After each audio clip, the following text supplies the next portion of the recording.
Crusher యూనిట్లు క్రషర్లు పెట్టినాయి కావచ్చు, లేకపోతే మైనింగ్లు ఇచ్చినాయి కావచ్చు, లేకపోతే హైదరాబాదు చుట్టుముట్టూత, ముఖ్యంగా హైదరాబాదు నగరం చుట్టుముట్టూత ఒకప్పుడు మనందరం చూసినాం. కూరగాయలు పండించేవాళ్ళు, ఆకుకూరలు పండించేవాళ్ళు, వివిధ రకాల ద్రాక్ష తోటలు, చాలా వ్యవసాయం జరిగేది. కానీ ఇవాళ హైదరాబాదు నగరం చుట్టుముట్టూత ఒక 50 కిలోమీటర్ల పరిధిలో 70-80% వ్యవసాయం ఎవరు చేయడం లేదు. రియల్ ఎస్టేట్లుగా మారి, లేఅవుట్లుగా మారి, ప్లాట్లుగా విక్రయించి ఈరోజు మొత్తం వ్యవసాయేతర పనులకు, పరిశ్రమలకు, లేకపోతే ఐటీ కంపెనీలకు, లేకపోతే రియల్ ఎస్టేట్ లేఅవుట్ల కిందనూ మారిపోయినాయి అధ్యక్ష. గత ప్రభుత్వము యావరేజ్గా 2 సీజన్లకు కలిపి ప్రతి సంవత్సరం 3 కోట్ల ఎకరాలకు వాళ్ళు డబ్బులు ఇచ్చుకుంటా పోయినారు అధ్యక్ష. 3 కోట్ల ఎకరాలకు వాళ్ళు ఎకరాకు 10,000 ప్రకారము చేసుకుంటూ పోతే 15,000 కోట్ల రూపాయలు ప్రతి సంవత్సరం దాదాపుగా +-10% వాళ్ళు ఖాతాలలో వేసిండ్రు అధ్యక్ష.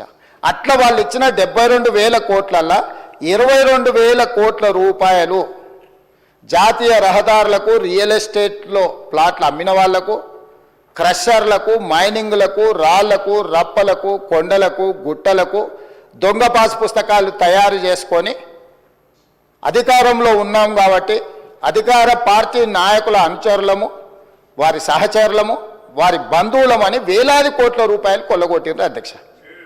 మరి ఈరోజు నేను అడుగుతున్న తమ ద్వారా ప్రధాన ప్రతిపక్షము ఈ పథకాన్ని 80,000 పుస్తకాల్లో చదివిన సారాంశంతో దీన్ని తయారు చేసిన ప్రధాన ప్రతిపక్ష నాయకుడు వచ్చి ఇంత కీలకమైన అంశం చర్చకు వచ్చినప్పుడు వారు సూచనలు ఇస్తారని అనుకున్నాం అధ్యక్ష.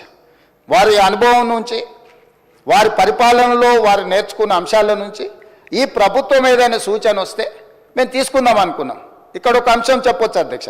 ఈరోజు ఇది ప్రవేశపెట్టిన వ్యవసాయ శాఖ మంత్రి గారు తుమ్మల నాగేశ్వరరావు గారు వారికంటే సీనియర్, వారికంటే ముందు ఎమ్మెల్యే, వారికంటే ముందు మంత్రి, వారికంటే ఎక్కువ శాఖలు నిర్వహించారు. అయినా మా సహచార మంత్రి తుమ్మల నాగేశ్వరరావు గారికి ఎలాంటి బేసిజాలు లేవు అధ్యక్ష. ఒకవేళ ఎవరైనా మొదటిసారి శాసనసభ్యుడైనా, ఈరోజు నేను ఎందుకు రిప్లై చేస్తున్నా, మొదటిసారి శాసనసభ్యుడు శంకర్ గారు, పాయల శంకర్ గారు కొన్ని అంశాలు లేవని ఎత్తితే వారు గతంలో స్థానిక సంస్థలలో ప్రజాప్రతినిధిగా పనిచేశాడు. ఎమ్మెల్యే కాకపోయి ఉండొచ్చు, ఎమ్మెల్యే కంటే ఎక్కువ ప్రజలతో మమేకమై ప్రజా జీవితంలో సంవత్సరాల కొద్ది ప్రజలలో ఉన్నారు. తనకు ఒక అనుభవం ఉంది. అది ముఖ్యంగా ఆదిలాబాద్ లాంటి వెనుకబడిన ప్రాంతం, గిరిజనులలో ఆదివాసీలు అత్యధికంగా ప్రాతినిధ్యం వహిస్తున్న ప్రాంతం నుంచి వచ్చిందంటే డెఫినెట్గా అవుట్ ఆఫ్ హిజ్ ఎక్స్పీరియన్స్ తన అనుభవం నుంచి కొన్ని ప్రభుత్వానికి సూచనలు చేసినప్పుడు ఈ ప్రభుత్వం తప్పకుండా మొదటిసారి సభ్యుడు కాబట్టి మేము వినం, అత్యంత సీనియర్ కాబట్టి ఆయన ఏ అబద్ధాలు చెప్పినా అబద్ధాలు అన్నిటిని ప్రభుత్వం స్వీకరించాలి. ఇట్లాంటి వాదనలకు ఇక్కడ తావలేదు అధ్యక్ష. తమరి నాయకత్వంలో అంశానికి ప్రాధాన్యత ఉంది, విషయాన్ని క్షుణ్ణంగా పరిశీలించే విధానం ఉంది. ఎవరికి నిజమైన లబ్ధిదారుడికి ఒక్కరికి కూడా అన్యాయం జరగొద్దు, చివరి పేదవాడి వరకు కూడా ప్రభుత్వం యొక్క సంక్షేమం చేరాలనేది మా ప్రభుత్వం యొక్క ఉద్దేశము, లక్ష్యం అధ్యక్ష. ఈ లక్ష్యాన్ని చేరుకునే సందర్భంలో ఆయాచితంగా వేలాది కోట్ల రూపాయలు గడీలలో ఉండే భూస్వాములు, జమీందారులు, జాగీర్దారులు వ్యవసాయం చేయకుండానే వాళ్ళ ఆధీనంలో ఉన్న రాళ్ళు, రప్పల, కొండలకు, వాళ్ళ ఆధీనంలో ఉండి సీలింగ్లో ప్రభుత్వానికి సరెండర్ చేసిన భూములకు, లేకపోతే రియల్ ఎస్టేట్లో లేఅవుట్లుగా మారిన భూములకు ఈరోజు ఇవ్వాలనా? ఈరోజు ఇంతకుముందు ఆ సభ్యుడు మాట్లాడుతున్నప్పుడు ఇట్లాంటి వాళ్ళందరికీ ఇవ్వాల్సింది మేము ఇచ్చినాం కాబట్టి మీరు ఇవ్వాల్సిందే, మీరు మమ్మల్ని ఆదర్శంగా తీసుకోండి అంటున్నారు అధ్యక్ష. మిమ్మల్ని ఆదర్శంగా తీసుకుంటే ఈడెందుకు కూర్చుంటాం అధ్యక్ష? ఆడ కూర్చుంటాం, ఆ తర్వాత బయటకు వెళ్ళిపోతాం. మిమ్మల్ని ఆదర్శంగా తీసుకుంటే 23లో అధికారం పోయింది, 24లో డిపాజిట్లు పోయినాయి, ఈసారి ఉన్నది కూడా ఊడ్చుకపోతుంది అధ్యక్ష. మీరు కాదు కదా ఆదర్శము, ఆదర్శ రైతు ఆదర్శం, వ్యవసాయం చేసేవాళ్ళు ఆదర్శం. అట్లా కాకుండా మేమేదో అద్భుతాలు చేసినాం, మీరు అద్భుతాలు చేసినానికి అక్కడ ఉన్నారు, అద్భుతాలు చేసినానికి ఆయన గారు ఇక్కడికి రాలేకపోతున్నాడు. ఎందుకు? ఒకవేళ ఇక్కడికి వస్తే 10 సంవత్సరాలలో వారు చేసిన అద్భుతాలను మా సభ్యులందరూ అడగడం మొదలు పెడితే సమాధానం చెప్పలేని పరిస్థితి వస్తుంది, తల దించుకోవాల్సి వస్తుంది అని వారు రావడం లేదు, అది వారి ఇష్టం. మేమేం ఒత్తిడి చేస్తలేం. సభలోకి సభ్యుడు రావడం రాకపోవడం అనేది సభ్యుడు ఇష్టం. ఒకవేళ తమరు అనుమతిస్తే వాళ్ళ మధ్యలో అర్థాంతరంగా వెళ్ళిపోవచ్చు, వాళ్ళకి కావాల్సినట్లు చేయొచ్చు, మీరు అనుమతిస్తే అధ్యక్ష. అయితే ఈరోజు నేను సూటిగా అడుగుతున్నా ప్రధాన ప్రతిపక్షాన్ని కూడా, రాళ్ళు రప్పలకు గుట్టలకు ఇద్దామా? రియల్ ఎస్టేట్లో లేఅవుట్లు చేసి అమ్ముకొని ప్లాట్లు చేసుకున్న వాళ్ళకు ఇద్దామా? హైవేల పేరు మీద, నేషనల్ హైవేల పేర్ల మీద ప్రభుత్వం సేకరణ చేసిన భూములకు కూడా దొంగ పాస్ పుస్తకాలు తయారు చేసుకుంటే ఇద్దామా? మీ అనుచరుల ముసుగులో నకిలీ పాస్ పుస్తకాలు తయారు చేసుకున్న వాళ్ళకు ఇద్దామా? ఈరోజు హైదరాబాదు చుట్టుముట్టూత వ్యవసాయ భూములు, వ్యవసాయేతర కన్వర్షన్స్ జరిగి, నాలా కన్వర్షన్ జరిగి ఈరోజు పరిశ్రమలు నెలకొల్పినారు. వీటన్నిటికి కూడా మనము ఇద్దామా? వీటి విషయాలలో మీరు స్పష్టమైన సూచన చేయండి. మీ సూచనలన్నిటిని క్రోడీకరించి ఒక రిపోర్ట్ తయారు చేసి, ఎందుకంటే ఇప్పటికీ ఈ అంశాన్ని రైతు భరోసాను అమలు చేయడానికి మా మంత్రివర్గ ఉపసంఘాన్ని వేసింది. దానికి బాధ్యతగా ఉప ముఖ్యమంత్రి వర్యులు, ఆర్థిక మంత్రివర్యులు, వారి నాయకత్వంలో వ్యవసాయ శాఖ మంత్రి, రెవెన్యూ శాఖ మంత్రి, అదేవిధంగా సివిల్ సప్లైస్ మినిస్టరు, అదేవిధంగా ఐటీ అండ్ ఇండస్ట్రీస్ మినిస్టర్ను వీళ్ళందరిని అందులో సభ్యులుగా పెట్టి అన్ని జిల్లాలు తిరిగిండ్రు అధ్యక్ష. వ్యవసాయ సహకార సంఘాలతో మాట్లాడిండ్రు, రైతు సంఘాలతో మాట్లాడిండ్రు, రైతు కూలీ సంఘాలతో మాట్లాడిండ్రు, రైతులతో మాట్లాడిండ్రు, ప్రజాప్రతినిధులతో మాట్లాడిండ్రు, సభలో లేని రాజకీయ పార్టీలతో మాట్లాడి, కొన్ని రాజకీయ పార్టీలు సభలోకి రాలేకపోయినాయి అధ్యక్ష కొన్ని కారణాల చేత.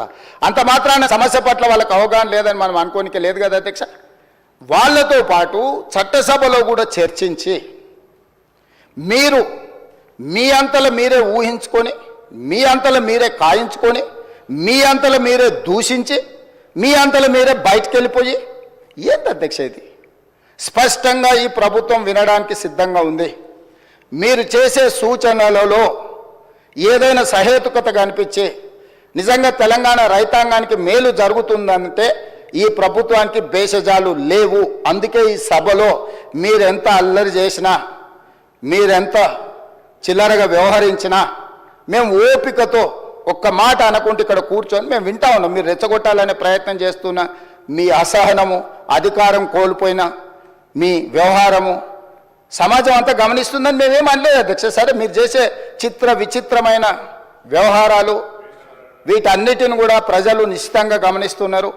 ప్రజలు ఏ తీర్పు ఇవ్వాలో ఇచ్చినప్పుడు ఇచ్చిండ్రు, మళ్ళోసారి కూడా ఇస్తారు. అందుకోసం మేమేమనలే. ఇప్పటికైనా పాయల శంకర్ గారు కొన్ని సూచనలు చేశారు. డెఫినెట్గా లిమిట్ పెట్టకండి, మీరు సీలింగ్ పెట్టకండి, ఆ కొద్ది మందిని కూడా ఎందుకు మీరు బాధ పెడతారని కొన్ని సూచనలు చేసిండు. అదేవిధంగా మీరు మంచిగా వాళ్ళకు అన్ని రకాలుగా వాళ్ళకు నమ్మకం కలిగించేటట్టు కొన్ని నిర్ణయాలు తీసుకోమన్నారు. తప్పకుండా వాటిని కూడా తీసుకుంటాం. ఒకవేళ ఇక్కడ మమ్మల్ని తిట్టడానికి ఒకవేళ సమయాన్ని కేటాయించుకుంటే రాతపూర్వకంగా అయినా తమరు తెప్పించుకోండి అధ్యక్ష. ప్రధాన ప్రతిపక్షం నుంచి మాకేం అభ్యంతరం లేదు. వాళ్ళను ఈ విషయాలలో, ఈ రాళ్ళు రప్పలకు గుట్టలకు, దొంగ పాస్ పుస్తకాలకు, లేఅవుట్లకు, రియల్ ఎస్టేట్ వాళ్ళకి ఇవ్వాలన్నా వద్దా? మీరు ఇచ్చిన జీవో స్ఫూర్తి పంట పెట్టుబడి సహాయము అంటే పంట వేసుకున్న వాళ్ళకే పెట్టుబడి సహాయం చేయాలనేది ఆ జీవో యొక్క స్పిరిట్. ఆ రకంగా పోదామా, ఇంకే రకంగా పోదాము, ఎట్లా పోదాము, ఏందనేది మీరు చెప్పండి అధ్యక్ష. అదేవిధంగా చర్చలో లేకపోయినా వారు చాలా విషయాలు కొన్ని ప్రస్తావించండి అధ్యక్ష.